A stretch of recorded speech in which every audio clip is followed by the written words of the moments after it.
and likely had a beard in keeping with Jewish traditions at the time. Most images of Christ portray a man with long straight hair. However, not only was this hairstyle uncommon among men at the time, it was even described in the Bible by the Apostle Paul as being disrespectful. It's highly unlikely Paul, being such a devout follower, would say this about Christ. Most scholars, according to popular mechanics, therefore believe Christ to have had short, tight curls instead. This does contradict the long-haired image seen in the Shroud of Turin, which is believed by some to bear the image of Christ when he was wrapped in a cloth after his death on the cross. And finally, using the average build of a Semite male at the time, they theorized Jesus would likely have been just over 5 feet. And since he worked outdoors as a carpenter until he was about 30, the scientists reasoned he would be stronger and more weather-beaten than usually depicted. While we will likely never know exactly how Christ looks, many scholars agree Neve's depiction is more historically accurate than those found in Christian books, and it definitely looks different than that piece of toast. But let me know your thoughts. Do you believe this image of Christ is more historically accurate? Do you think it looks more like Jesus than Jim Caviezel? Not really, and does it even really matter what Jesus looked like? Alright guys, thank you so much for watching. See you later. Bye. What the heck? Bye then.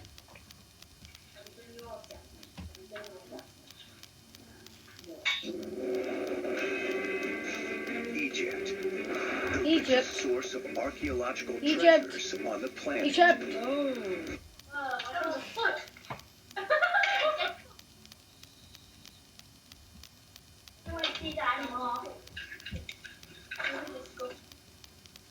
What is honestly going on right now?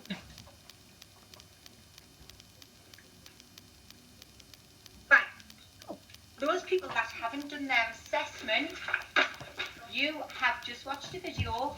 Those people who are doing knowledge quizzes, get on and do your knowledge quizzes, okay? Okay. Those people that have completed their assessment and done their day in the classroom, after you finish your guided reading, you are going to, once you finish your guided reading though, because we'll just watch that video,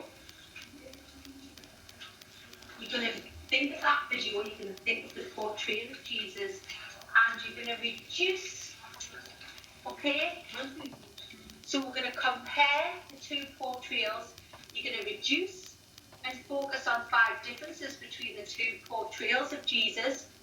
So you can write on this sheet, you can annotate. So white skin, brown skin, there's 1. Okay? So you're going to reduce by telling me 5 differences between the two. Then you're going to ask 3 questions, and then you're going to make connections. Why would Jesus Christ be portrayed as picture 1 and picture 2? And you're going to compare, okay? So once you finish your guided reading, you're going to work through this sheet, okay? Not you. What sheet? You're doing your assessment. I don't get what sheet. So, you have to do your guided reading first, then you have to do that sheet. Okay? Please, tell me what sheet. Oh. It's like that on the ball. Oh, what sheet? No, what sheet? What sheet, everybody? What sheet is she talking about? This is so boring, to be honest.